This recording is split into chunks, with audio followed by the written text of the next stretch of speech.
Lesson number 5 जिसका नाम है a different kind of school. तो स्टार्ट करते हैं। A different kind of school का मतलब होता है एक अलग तरीके का स्कूल। तो कुछ समझ आ रहा है किस तरह का स्कूल होगा ये? क्या आप जिस स्कूल में पढ़ते हो उस स्कूल से अलग होगा? आगे देखते हैं। I had heard a great deal about Miss Beam's school, but not till last week did the chance come to visit it. तो ये जिन्होंने ये लेसन लिखा है तो वो बताते हैं कि उन्होंने मिस बीम एक टीचर, एक प्रिंसिपल हैं, तो उन्होंने मिस बीम के स्कूल के बारे में बहुत कुछ सुना था, पर पिछले हफ्ते तक कभी उनके पास ये मौका नहीं आया कि वो स्कूल में जा पाए, उस स्कूल को देख कर आए। When I arrived, there was no one in sight but a girl of about 12.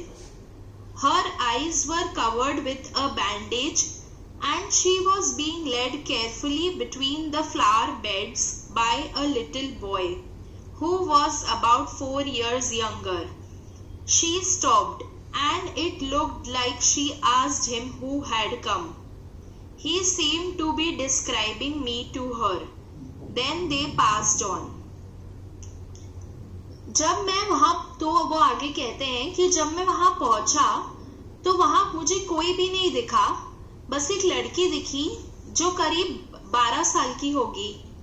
उसकी आंखों पर पट्टी बंधी हुई थी और उसे एक छोटा सा लड़का धीरे धीरे चलने में मदद कर रहा था।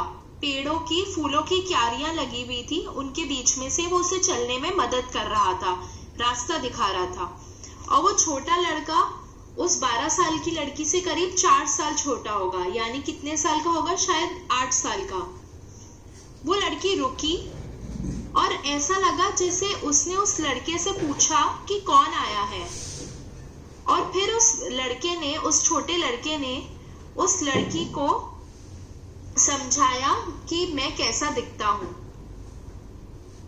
और फिर वो दोनों चले गए। Miss Beam was all that I had expected, middle-aged, full of authority, yet kindly and understanding. Her hair was beginning to turn grey, and she had the kind of plump figure that is likely to be comforting to a homesick child. I asked her some questions about her teaching methods, which I had heard were simple. Miss Beam जैसा मैंने सोचा था बिल्कुल वैसी ही निकली। Middle aged मतलब कि वो ना तो ज्यादा उम्र में बड़ी थी, ना ही जवान, ना ही बूढ़ी थी। फुल ऑफ अथॉरिटी का मतलब जो पूरी एक जिम्मेदार इंसान, येट काइंडली, बहुत ही उनका बहुत हंसमुख और बहुत ही अच्छी खुश मिजाज इंसान, और सबके लिए अच्छा सोचने वाली, और अंडरस्टैंडिंग, बहुत ही दूसरों को समझने वाली औरत थी वो। उनके बाल जो हैं वो अब धीरे धीरे सफेद होने लगे थे, और वो दिखने में बहुत हेल्दी थी। हेल्दी का मतलब होता है वो दिखने में ना तो कहेंगे कि वो ज्यादा मोटी थी ना पतली थी, पर ऐसी दिखती थी जिससे किसी बच्चे को, जिस बच्चे को घर की याद आ रही हो, उसको उन्हें देखकर अच्छा लगे। मैंने उनसे कुछ सवाल पूछे कि वो किस तरीके से पढ़ाती हैं, क्योंकि मैंने ऐसे सुना था कि उनका पढ़ाने का तरीका काफी सिंपल है। सिंपल मतलब काफी आसान है। No more than is needed to help them to learn how to do things. Simple spelling, adding, subtracting, multiplying and writing. The rest is done by reading to them and by interesting talks during which they have to sit still and keep their hands quiet. There are practically no other lesson. तो Miss beam ने उन्हें कहा कि जो ज्यादा कुछ मदद करने की जरूरत नहीं पड़ती उन्हें चीजें सिखाने के लिए, जैसे कि स्पेलिंग सिखाने के लिए, जोड़, बाकी, गुना, भाग या फिर लिखना सिखाने के लिए ज्यादा मेहनत की जरूरत नहीं पड़ती, और बाकी एक दूसरे की मदद से हो जाता है। और बाकी जो है वो उन्हें पढ़कर समझाया जाता है और बहुत अच्छी अच्छी मजेदार बातें करके सिखाया जाता है, और उन बातों के दौरान उनको एकदम शांत बैठना होता है और अपने हाथों को हिला नहीं सकते वो। और इसके अलावा कोई और लेसन नहीं होता उनके स्कूल में। The real aim of this school is not so much to teach thought as to teach thoughtfulness, kindness to others and being responsible citizen. Look out of the window a minute, will you? तो उन्होंने आगे कहा miss beam ने कि इस school का असली उद्देश्य ये नहीं है कि बच्चों को चीजें सिखाई जाएं जो बच्चों को चीजें सिखाई जाएं जैसे कि इंग्लिश, हिंदी, ये सब, बल्कि उन्हें थॉटफुलनेस सिखाई जाए। थॉटफुलनेस मतलब कि उनमें ये योग्यता हो कि वो दूसरों के लिए कुछ सोच सकें, अच्छा सोचें और दूसरों के प्रति सहानुभूति दिखाएं और दूसरों के प्रति दया भाव हो उनके मन में, और वो जिम्मेदार नागरिक बने जिन्हें अपनी ड्यूटी पता हो कि उन्हें क्या करना चाहिए और क्या नहीं। फिर मिस बीम ने मुझे कहा कि क्या आप खिड़की से बाहर देखेंगे 1 minute. I went to the window which overlooked a large garden and a playground at the back. What do you see? Miss Beam asked. मैं विंडो के पास गया और मैंने वहां जाकर देखा, और वहां विंडो से बाहर यानी खिड़की से बाहर एक बड़ा सा गार्डन और उसके पीछे खेल का मैदान था। मिस बीम ने पूछा, क्या दिखता है आपको? I see some very beautiful grounds, I said, and a lot of jolly children. It pains me though to see that they are not all so healthy and active looking. When I came in, I saw one poor little girl being led about. She has some trouble with her eyes. Now I can see 2 more with the same difficulty. And there's a girl with a crutch, watching the others at play. She seems to be a hopeless cripple. मैंने कहा कि मुझे कुछ बहुत खूबसूरत मैदान दिखाई दे रहे हैं और बहुत सारे खुश बच्चे, पर मुझे ये चीज बहुत दर्द देती है कि वो बच्चे इतने हेल्दी यानी कि इतने अच्छे और एक्टिव नहीं दिखते हैं। जब मैं अंदर आया था तो मैंने एक बेचारी छोटी सी बच्ची को किसी और के सहारे चलते देखा। उसकी आंखों में शायद कोई दिक्कत थी। अब मुझे 2 और दिख रहे हैं इसी परेशानी के साथ, और एक लड़की तो बैसाखी के सहारे भी है और वो बस दूसरों को खेलते हुए देख रही है। उसे देखकर ऐसा लगता है वो एक मजबूर और बिल्कुल मजबूर लंगड़ी इंसान है। Miss beam laughed. Oh no, she said. She is not really lame. This is only her lame day. The others are not blind either. It's only their blind day. I must have looked very surprised, for she laughed again. Miss beam मेरी बात सुनकर हंसी। अरे नहीं, वो सच में लंगड़ी नहीं है, सिर्फ आज उसका लेम डे है। लेम का मतलब होता है लंगड़ा, तो आज सिर्फ उसका लेम डे है। लेम डे मतलब वो दिन जिस दिन वो एक्टिंग करती है कि वो लंगड़ी है, और बाकी सब भी अंधे नहीं है।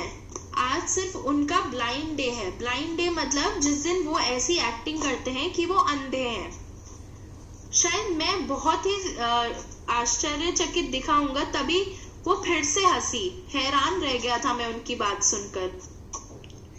This is a very important part of our system. To make our children appreciate and understand misfortune, we make them share in misfortune too. Each term, every child has one blind day, one lame day, one deaf day, one injured day, one dumb day. During the blind day, their eyes are bandaged absolutely, and they are on their honor not to peep. The bandage is put on overnight so they wake blind. This means that they need help with everything. Other children are given the duty of helping them and leading them about. They all learn so much this way, both the blind and the helpers. फिर आगे miss beam ने कहा, ये हमारे school के system का बहुत ही अहम हिस्सा है. हमारे बच्चों को बुरी किस्मत या फिर ऐसे बुरे हालातों की समझ सिखाने के लिए हम उन्हें ये भी सिखाते हैं कि वो उस बुरे हालात में कैसे जिए और दूसरों की कैसे मदद करें.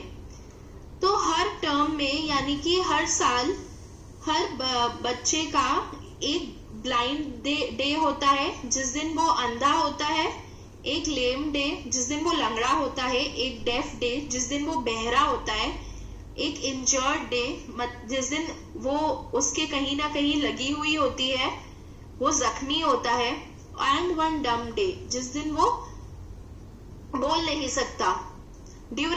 और जब जैसे जिस दिन ब्लाइंड डे होता है यानी जिस दिन कोई अंधा होता है तो उनकी आंखें बिल्कुल कस के बांध दी जाती है, बैंडेज से पट्टी बांध दी जाती है उनकी आंखों पे, और कसम दिलाई जाती है उन्हें कि वो उसमें से नहीं देखेंगे. और ये पट्टी उनकी आंखों पर रात से ही बांध दी जाती है ताकि वो जब उठें तो वो ऐसे ही उठें जैसे वो अंधे हैं. इससे ये होता है कि उन्हें हर चीज के साथ मदद चाहिए होगी और दूसरे बच्चों को ये ड्यूटी दी जाती है कि वो उनकी मदद करेंगे और उन्हें रास्ता दिखाएंगे. इन सब से हर कोई बहुत सीखता है, दोनों ही, जो अंधे होते हैं वो भी और जो इनकी हेल्प करते हैं हेल्पर वो भी. There is no misery about it, Miss Beam continued. Everyone is very kind and it is really something of a game. Before the day is over though, even the most thoughtless child realizes what misfortune is. इसमें कोई परेशानी नहीं है, बुरी चीज नहीं है, miss beam ने आगे कहा. हर कोई इतना दयावान है और हर किसी में इतनी दया है और ये एक तरीके से गेम की तरह है इन लोगों के लिए. जब दिन खत्म होने वाला होता है उससे पहले ही जो सबसे केयरलेस यानी कि जो बिल्कुल बच्चा जिम्मेदार नहीं है उसे भी ये समझ आ जाता है कि बुरे हालात क्या होते हैं. The blind day is of course really the worst, but some of the children tell me that the dumb day is the most difficult. We cannot bandage the children's mouth, so they really have to exercise their willpower. Come into the garden and see for yourself how the children feel about it. Miss beam ने आगे कहा कि जो blind day है वो सच में बहुत सबसे ज्यादा बुरा होता है, पर कुछ बच्चे उनसे कहते हैं कि डम डे यानी जिस दिन वो बोल नहीं सकते, जिस दिन वो गूंगे होते हैं, वो दिन उनके लिए सबसे ज्यादा परेशानी वाला होता है. हम बच्चों के मुंह पर पट्टी नहीं लगा सकते, तो उनमें खुद में इतनी इच्छा शक्ति होनी चाहिए कि वो कुछ ना बोले. आइए आप गार्डन में आइए और खुद से देखिए कि बच्चों को इस बारे में कैसा फील होता है, कैसा महसूस करते हैं बच्चे इस बारे में. Miss Beam led me to one of the bandaged girls. Here is a gentleman come to talk to you, said Miss Beam, and left us. Miss Beam मुझे एक ऐसी लड़की के पास लेकर गई जिसके पट्टी लगी हुई थी. Miss Beam ने कहा, यहाँ एक जेंटलमैन आए हैं, यहाँ एक आदमी आए हैं तुमसे बात करने के लिए, और वो चली गई. Don't you ever peep? I asked the girl. Oh no, she exclaimed. That would be cheating, but I had no idea it was so awful to be blind. You can't see a thing. You feel you are going to be hit by something every moment. It's such a relief just to sit down. Are your helpers kind to you? I asked. Fairly, but they are not as careful as I shall be when it is my turn. Those that have been blind already are the best helpers. It's perfectly ghastly not to see. I wish you'd try. Shall I lead you anywhere? I asked. तो मैंने उस लड़की से पूछा, क्या तुम कभी अंदर से देखने की कोशिश नहीं करती, पट्टी से झांकने की? तो वो लड़की बोली, अरे नहीं, ये तो चीटिंग होगी ना। पर मुझे कोई आइडिया नहीं था, कोई अनुमान नहीं था कि इतना बुरा होता है अंधा होना। आप कुछ देख नहीं सकते, आपको हर पल ऐसा लगता है कि आप किसी चीज से टकरा जाओगे और इसमें बस आराम होता है बैठे रहने में। फिर मैंने उससे पूछा, क्या तुम्हारे जो हेल्पर हैं, जो तुम्हारी मदद करते हैं, वो तुमसे वो दयावान है, वो तुमसे अच्छे से पेश आते हैं? तो उस लड़की ने कहा, कभी कभार, पर वो इतना ध्यान नहीं देते जितनी मैं दूंगी अगर मेरी बारी आएगी। तो जो पहले ही अंधे बन चुके हैं वो सबसे बेस्ट हेल्पर होते हैं, क्योंकि उन्हें इस बात का अनुमान होता है कि कैसा लगता है। पर ये सच में बहुत बुरा है कि आप देख नहीं पाते कुछ लोग। मैं काश आप भी ये कभी ट्राई करते। मैंने उससे पूछा, फिर क्या मैं तुम्हें कहीं रास्ता दिखा दूं? उसने कहा, oh yes, she said, let's go for a little walk, only you must tell me about things. I shall be so glad when today is over. The other bad days can't be half as bad as this. Having a leg tied up and hopping about on a crutch is almost fun, I guess. Having an arm tied up is a bit more troublesome because you can't eat without help and things like that. I don't think I'll mind being deaf for a day, at least not much. But being blind is so frightening. My head aches all the time just from worrying that I'll get hurt. Where are we now? फिर उस लड़की ने कहा, हाँ, हम एक walk के लिए चलते हैं। और अब आप मुझे बताना चीजों के बारे में। मुझे बहुत खुशी होगी जब ये दिन पूरा हो जाएगा। दूसरे बुरे दिन इससे आधे भी बुरे नहीं होते हैं। अगर एक पैर बांध दिया जाता है जब लेम डे होता है जिस दिन, और एक बैसाखी के साथ में चलना बहुत ही मजेदार होता है, मुझे ऐसा लगता है। या फिर अगर एक हाथ को ऊपर बांध दिया जाए तो उससे थोड़ी तकलीफ होगी, क्योंकि आप बिना मदद के खा नहीं सकते या बाकी चीजें नहीं कर सकते।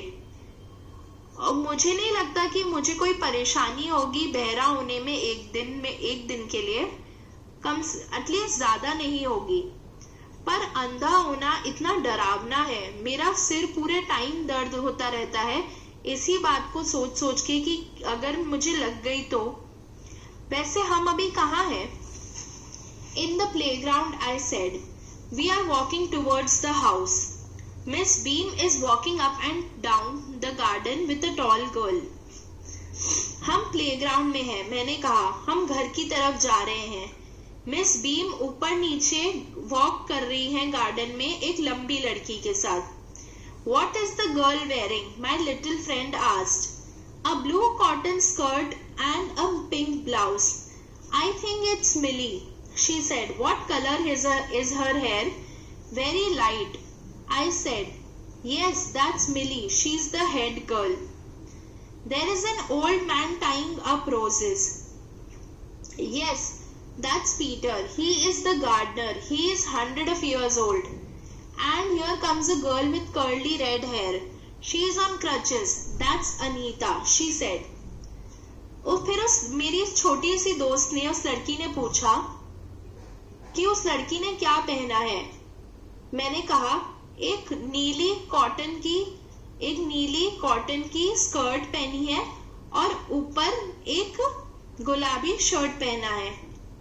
उसने कहा, मुझे लगता है शायद ये मिली है। उसके बाल किस कलर के हैं? मैंने कहा, बहुत हल्के रंग के हैं। हाँ, वो मिली ही है, उसने कहा। वो हेड गर्ल है। फिर मैंने उससे कहा कि एक बूढ़ा आदमी भी है जो गुलाब को बांध रहा है। तब उसने बताया, हाँ वो पीटर है, वो माली है और वो 100 साल बूढ़ा है। फिर मैंने उससे बताया कि और अब एक लड़की आ रही है जिसके घुंघराले लाल बाल हैं और वो बैसाखी पर है। तब उसने बताया कि हाँ वो अनीता है।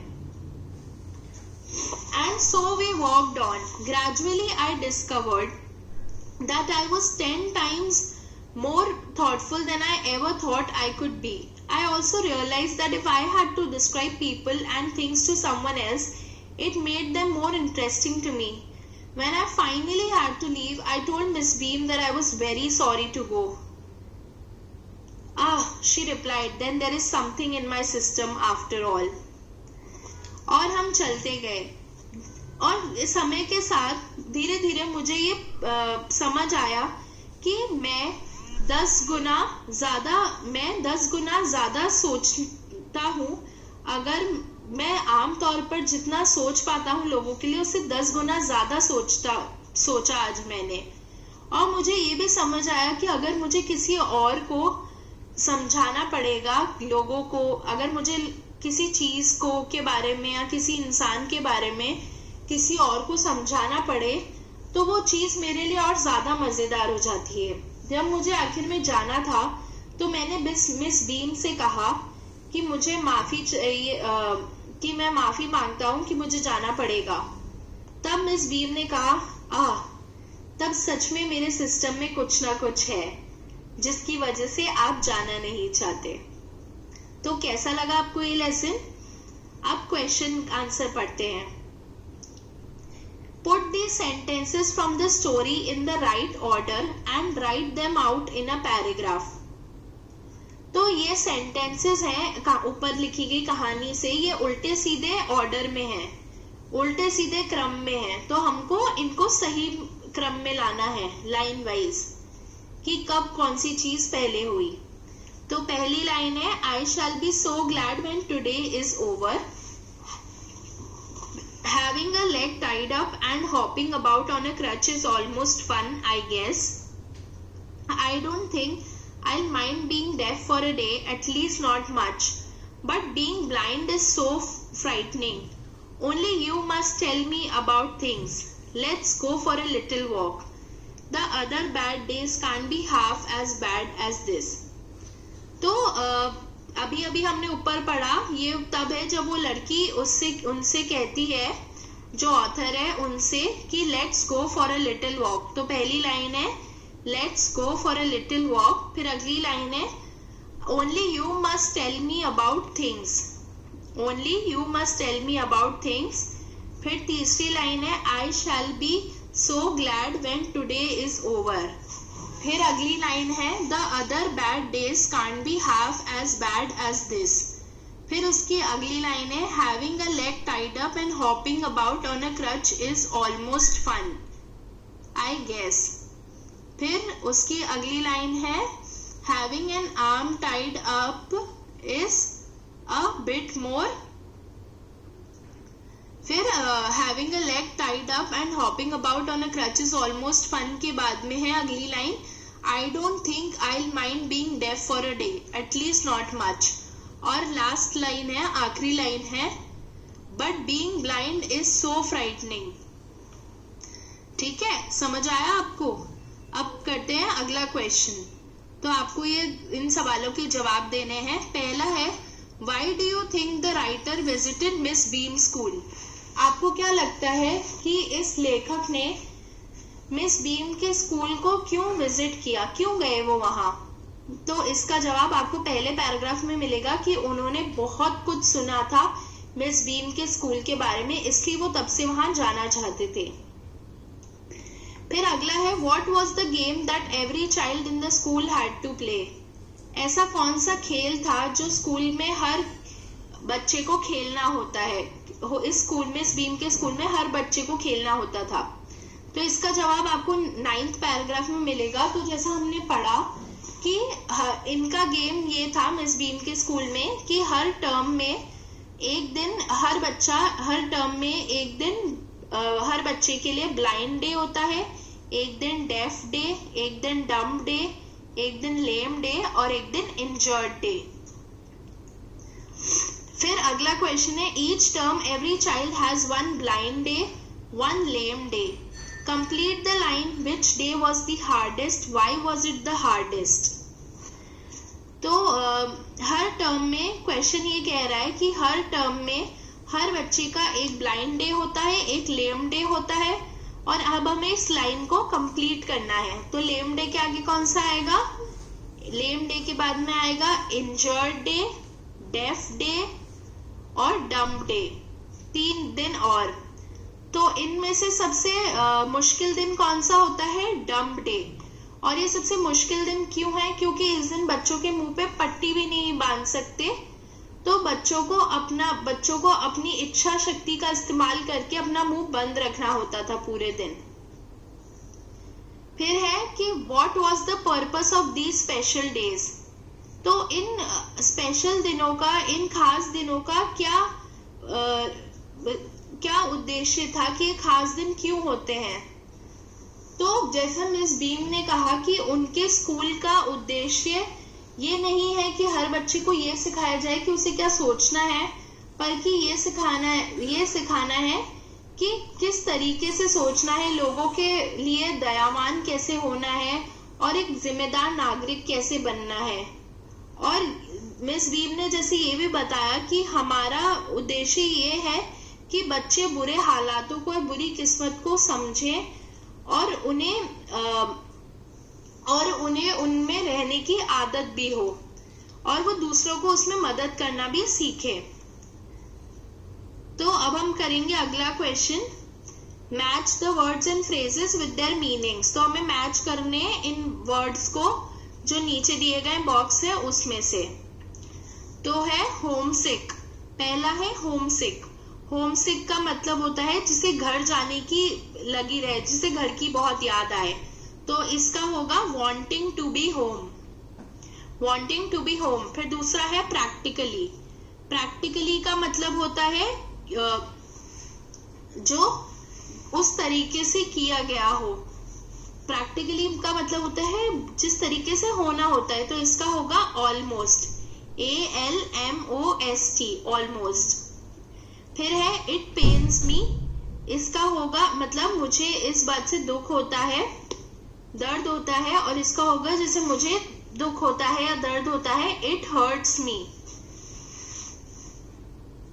फिर है अप्रिशिएट। अप्रिशिएट का मतलब होगा कि किसी भी चीज को, कोई भी अगर कोई चीज बदलाव आए तो उसको खुशी खुशी मानना। तो इसका होगा अ वेलकम चेंज, इसका होगा अ वेलकम चेंज। फिर होगा अगला है थॉटलेस। थॉटलेस का मतलब है जो ज्यादा ध्यान न दे, तो not very caring, not very caring. फिर है एक्सरसाइज। एक्सरसाइज का मतलब है किसी भी चीज की ताकत को जांचना, test the strength of, test the strength of. फिर है अगला रिलीफ। रिलीफ का मतलब होगा, रिलीफ का मतलब क्या होगा? अंडरस्टैंड। रिलीफ का मतलब होगा ऑलमोस्ट, रिलीफ का मतलब होगा ऑलमोस्ट। और घेस्टली का मतलब होगा टेरेबल, TARIBLE, मतलब बहुत बुरा। और अप्रिशिएट का होगा अंडरस्टैंडिंग द डिफिकल्टीज, मतलब परेशानियों को समझना। Reward these lines from the story. I had heard a great deal about Miss Beam's school. I had, तो अगला क्वेश्चन है reward these lines from the story. तो ये जो लाइनें हैं इस कहानी से, उनको हमें अलग तरीके से लिखना है। तो पहला है I had heard a great deal about Miss Beam's school। मैंने मिस बीम के स्कूल के बारे में काफी कुछ सुना था। तो अब हम इसको कैसे लिख सकते हैं, जैसे I had come to know a lot about the school run by Miss Beam. मुझे मिस बीम के द्वारा चलाए जाने वाले स्कूल के बारे में बहुत कुछ पता चला। फिर है miss Beam was all that I had expected, middle aged, full of authority. Miss Beam बिल्कुल वो सब थी जैसा मैंने सोचा था। मिडिल एज, ना ज्यादा जवान ना ज्यादा बूढ़ी, और full of authority. Full of authority का मतलब जो जिम्मेदारी ले। तो हम इसको कैसे लिख सकते हैं, Miss Beam was everything I had thought her to be in the middle years of her life and authoritative. तो मिस बीम बिल्कुल वैसी ही थी जैसी मैंने उन्हें सोचा था। वो सब थी जैसे जो मैंने उनके बारे में सोचा था अपने जिंदगी के मिडिल ईयर्स में, यानी कि बीच के सालों में, और अथॉरिटेटिव। फिर तीसरा है I went to the window which overlooked a large garden. तो मैं खिड़की के पास गया जो एक बड़े गार्डन में खुलती थी। तो अब हम इसको ऐसे लिख सकते हैं, I reached a window which opened in front of a garden of a large size. मैं एक खिड़की के पास पहुंचा जो एक गार्डन के सामने खुलती थी, जो बहुत बड़ा गार्डन था। फिर आखिरी है, we can not bandage the children's mouth so they really have to exercise their will power. हम बच्चों के मुंह पर पट्टी नहीं बांध सकते, तो उन्हें सच में अपनी इच्छा शक्ति का इस्तेमाल करना पड़ेगा। तो अब हम इसको कैसे लिख सकते हैं, the children's mouth can not be put into bandages so an exercise of will power is required on their part. ठीक है, मतलब कि बच्चों के मुंह पे पट्टी नहीं बांधी जा सकती, तो उनके हिस्से में ये काम आता है कि उन्हें अपनी इच्छा शक्ति का इस्तेमाल करना पड़ेगा।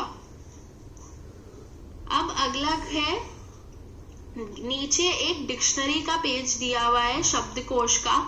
तो अब हमें इसमें ध्यान से देखना है और एक ऐसा शब्द ढूंढना है जिसका मतलब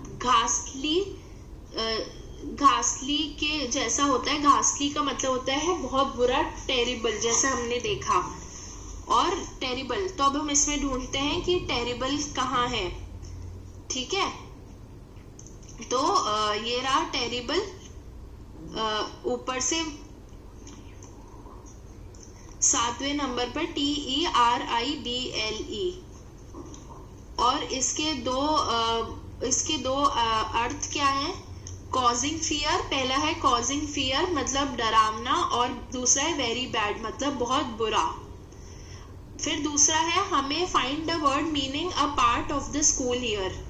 अब हमें एक ऐसा शब्द ढूंढना है जिसका मतलब हो स्कूल का जो साल होता है उसका एक हिस्सा।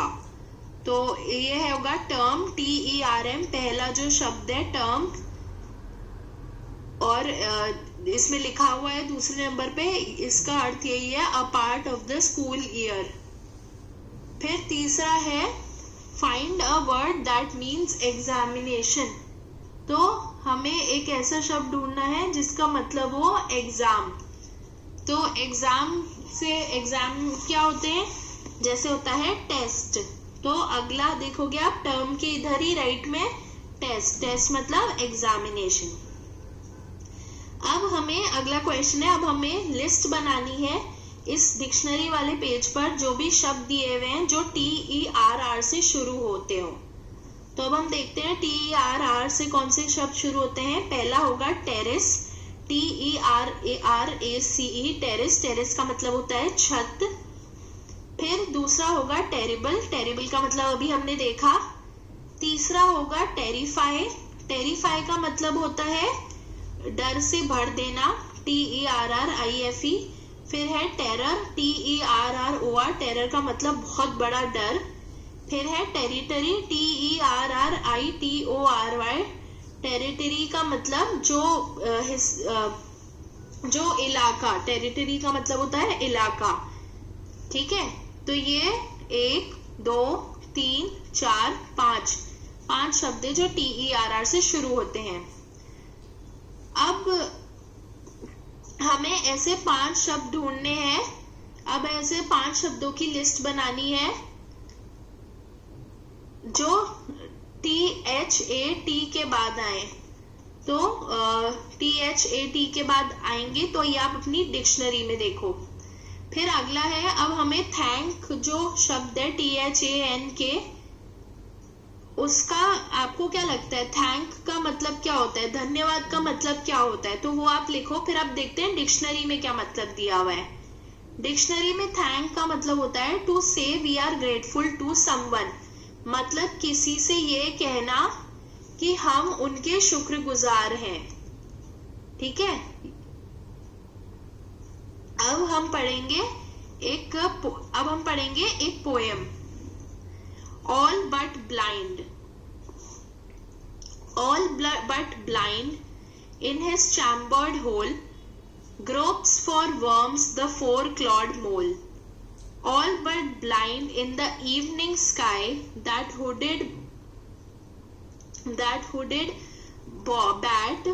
the hooded bat twirls softly by. All but blind in the burning day, the barn owl blunders on her way. And blind as are these three to me, so blind to someone I must be. तो ये poem है All but blind। क्या है? All but blind। तो अब हम देखेंगे ये क्या, पहली लाइन क्या है, All but blind।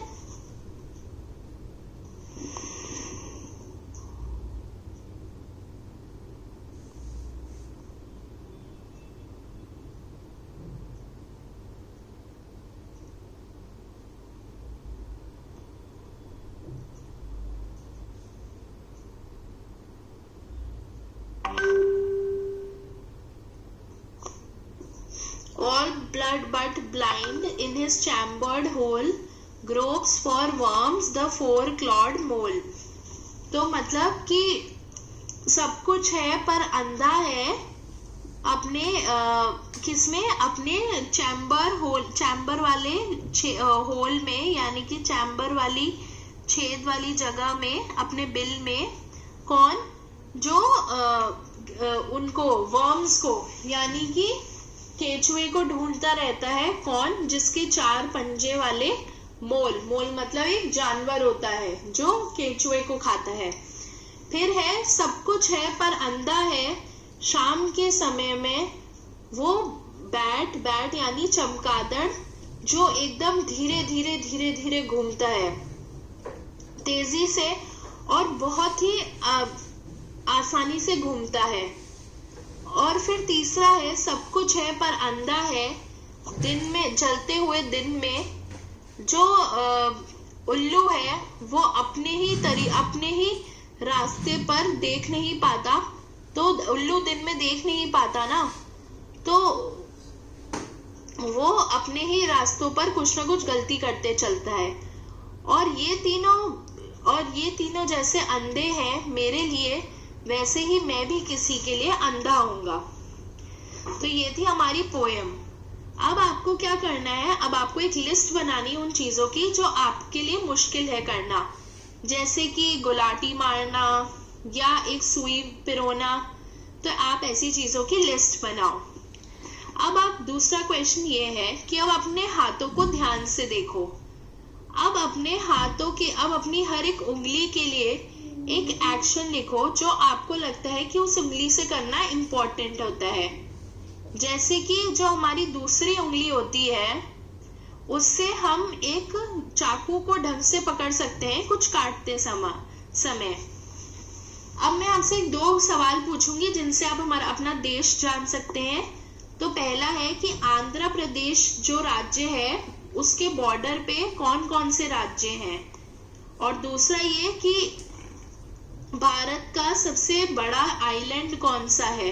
तो इनके जवाब मैं आपको बाद में दूंगी। अब हम पढ़ते हैं एक poem, Where do all the teachers go? For a little child, a teacher is special. It is difficult for a small child to think of his or her teacher as an ordinary person. तो अब हम poem पढ़ते हैं. जैसे हर एक छोटे बच्चे के लिए उसका टीचर जो होता है ना वो बहुत स्पेशल होता है. आप लोगों के लिए भी होगा. तो उनके लिए ये मानना बहुत मुश्किल है कि उनका जो टीचर है, उनके जो अध्यापक हैं, वो भी एक आम इंसान ही है उनकी तरह. तो अब हम पोएम पढ़ते हैं. पोएम क्या कहती है कि where do all the teachers go when it's 4 o'clock? Do they live in houses and do they wash their socks? सारे टीचर कहाँ जाते हैं जब 4 बज जाती है, यानी कि जब स्कूल खत्म हो जाता है. क्या वो भी घरों में रहते हैं और क्या वो भी अपने मोजे धोते हैं?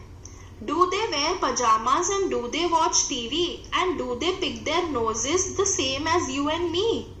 क्या वो भी पजामा पहनते हैं और क्या वो भी टीवी देखते हैं, या क्या वो भी अपनी नाक में उंगली डालते हैं आपकी और मेरी तरह? Do they live with other people? Have they mums and dads?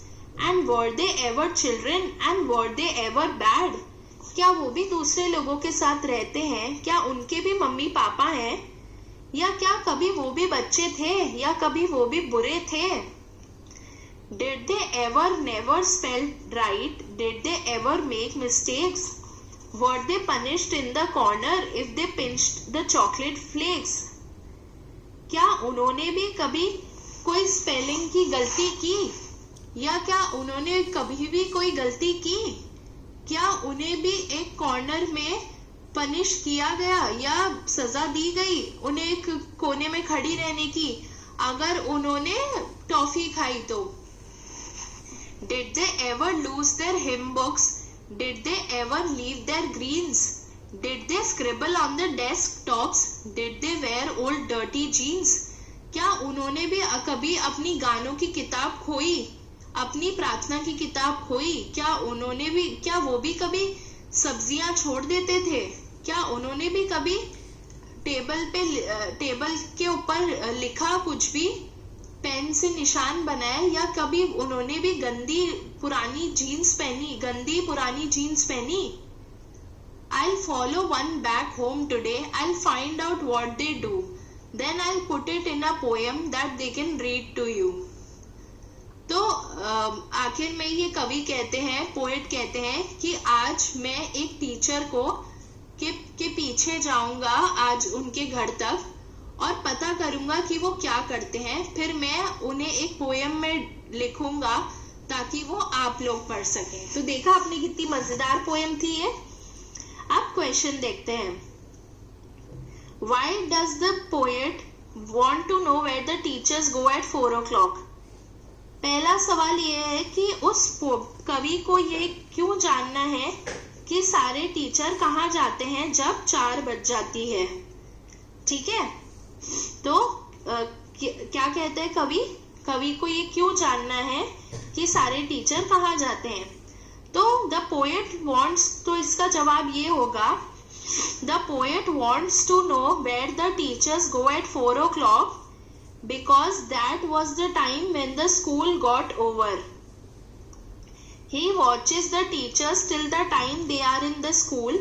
However, he wonders where they go after school. मतलब कि क्योंकि स्कूल खत्म होने का टाइम 4 बजे है, तो 4 बजे तक जब तक वो स्कूल में होते हैं तब तक तो वो सारे टीचर को देखता है, पर वो ये सोचता है कि उस स्कूल के बाद वो कहाँ जाते हैं. फिर अगला सवाल है कि what are the things normal people do that the poet talks about?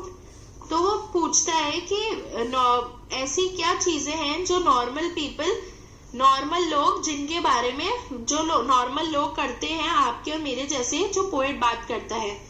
तो poet talks about things that normal people do such as washing socks, मोजे धोना, वेयरिंग पजामास, पजामा पहनना, वॉचिंग टीवी देखना, पिकिंग देयर नोज, अपनी नाक में उंगली डालना, लिविंग विद देयर पेरेंट्स, अपने माता पिता के साथ रहना, नॉट स्पेलिंग राइट, स्पेलिंग सही नहीं लिखना, बीइंग बैड, किसी भी चीज में बुरा होना, मेकिंग मिस्टेक्स, गलती करना, गेटिंग पनिश्ड, सजा पाना, लूजिंग बुक्स, किताबें खोना, scribbling on desktops, table school की टेबल पे निशान बनाना, वेयरिंग ओल्ड डर्टी जीन्स, पुरानी गंदी जीन्स पहनना। तीसरा है कि what does he imagine about where teachers live, what they do at home, the people with whom they live, their activities when they were children in school। तो poet जो है, वो जो कवि है, वो क्या सोचता है कि टीचर्स कहाँ रहते हैं और वो क्या करते होंगे घर पे, वो किन लोगों के साथ रहते हैं, और जब वो स्कूल में थे, बच्चे थे, तो वो क्या करते थे। तो पहला होगा कि वो सोचता है कवि कि क्या टीचर भी घरों में रहते हैं। वो सोचता है क्या टीचर भी अपने मोजे धोते हैं, पजामा पहनते हैं, अपनी नाक में उंगली डालते हैं, टीवी देखते हैं। और तीसरा होगा कि वो सोचता है क्या वो भी दूसरे लोगों के साथ रहते हैं और क्या उनके भी माता पिता हैं। और जब टीचर खुद बच्चे होंगे तब वो सोचता है क्या वो भी बुरे थे, गलतियां करते थे, कभी स्पेलिंग सही नहीं लिखते थे और एक कोने में सजा उनको भी मिलती थी। वो सोचता है क्या उन्होंने भी कभी अपनी प्रार्थना की किताबें खोई, टेबल पे निशान बनाए या पुरानी गंदी जीन्स पहनी। फिर अगला सवाल है why does the poet wonder if teachers also do things that other people do. तो ये कि कवि को इस बात में इतना आश्चर्य क्यों होता है कि क्या टीचर भी वही सब चीजें करते हैं जो दूसरे लोग करते हैं। तो क्योंकि उसने टीचर को हमेशा टीचर की तरह ही देखा है। टीचर बहुत सख्त होते हैं, एकदम अच्छे से रहने वाले और साफ सुथरे, उनको सब आता है, वो गलतियां नहीं करते हैं और बच्चों को डांटते हैं अगर उनसे गलतियां होती है। तो कवि के लिए और यानी कि पोएट के लिए टीचर एकदम परफेक्ट होते हैं, यानी कि एकदम अच्छे और सही। इसलिए वो सोचता है कि अगर टीचर भी सबकी तरह होंगे, क्योंकि उसके लिए उसके दिमाग में टीचर की एक छवि बनी हुई है जो उसके लिए बहुत मुश्किल बनाती है कि वो टीचर को भी वो सारी सेम चीजें करते हुए देखे। फिर अगला लास्ट सवाल है how does the poet plan to find out what will he do once he finds out. तो जैसा उसने लास्ट में लिखा कि वो पोएट जो है उसका ये प्लान है कि वो एक टीचर को उनके जब वो वापस घर जाएंगे शाम में, तो वो उनके पीछे पीछे जाएगा और पता करेगा कि वो क्या करते हैं, और जब उसे पता चल जाएगा तो वो उसकी एक कविता बनाएगा जो वो टीचर अपने बच्चों को बाद में पढ़ाएंगे।